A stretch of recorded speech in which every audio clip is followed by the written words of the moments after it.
And we are back. Let's start with the main run first. For this boss, we need to skip invulnerability phase via a nuke damage. And that's that. I still find Series Briefing better than Fenny Starshine. Anyway, it's rare for me to post an early neural vid, but the Snowbreak livestream is just a few hours from now. Their livestream is going to be January 21st, 8 p.m. UTC plus 8. I'm kinda glad about the upcoming units, Acacia and Marian, but at the same time, one of them is going to be support again, which is a bit of a shame. But just have to wait and see. But I am looking forward to how Acacia's kit's going to work.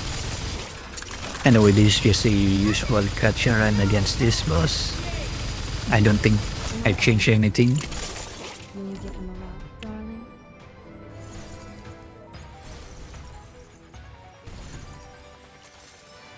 I'll win for you, just like always. And I just want to use Fenny, I guess, because this boss has a lot of thermal resistance. Although unfortunately I already used Vinja, so I have to just use, whatever left I have.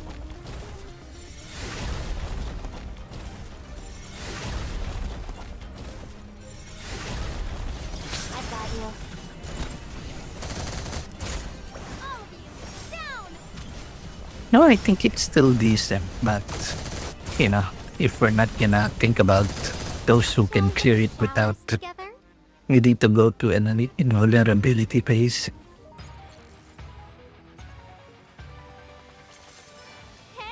Yeah, but if we're gonna compare it with Chenxing, it is way slower.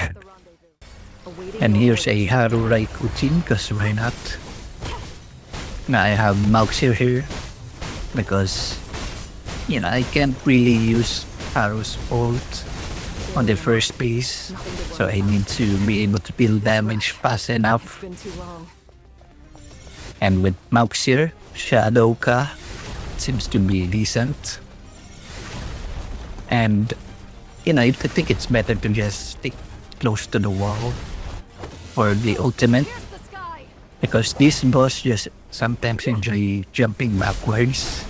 You won't be able to hit it with the ult anymore if it does that.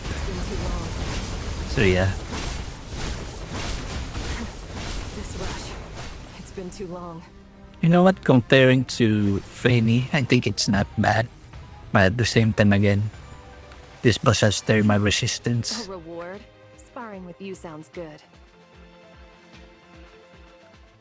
And lastly, with Mauxir Lotus, we basically need to use series support skill first before we deploy the turret, or the turret won't have a buff. And of course need to use Acacia support skill before we use Mauxir's ultimate, because we can't really do anything while Mauxir is on her ultimate. And you need to shoot the turrets now, so that our cooldown would be reduced. It'll only work as long as the turret spawns the drones, but I'm not sure how many drones there are already. But if you can have your ult before the invulnerability is done, it should be faster, but just too slow for it.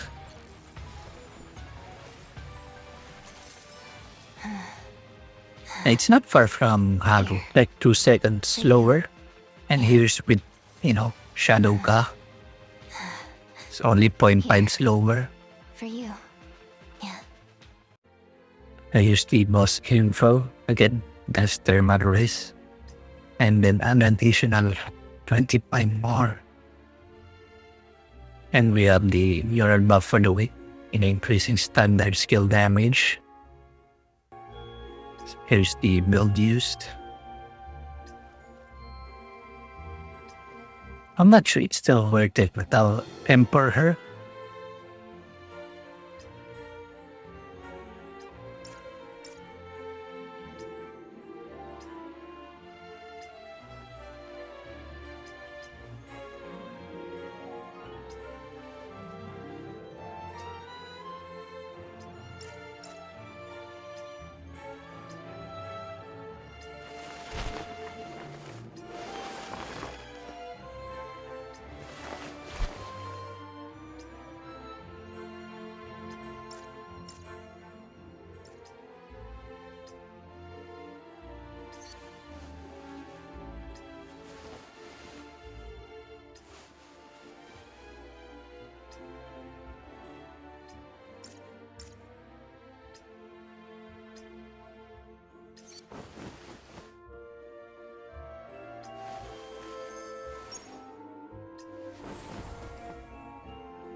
I might M3 her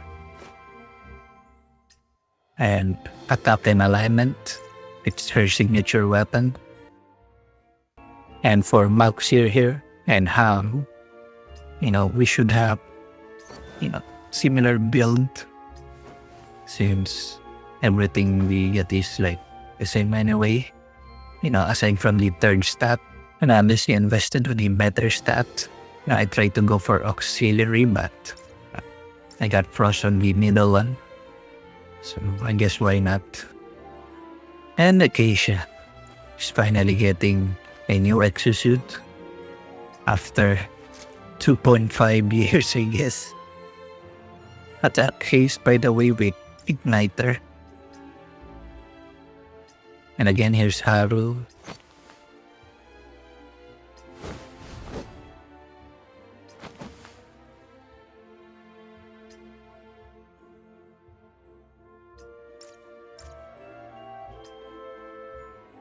Mauxir Shadow Kara.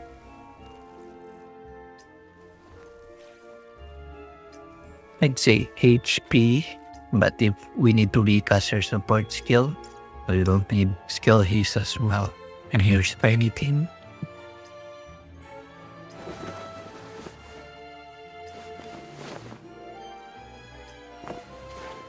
Top alignment. And that's about it.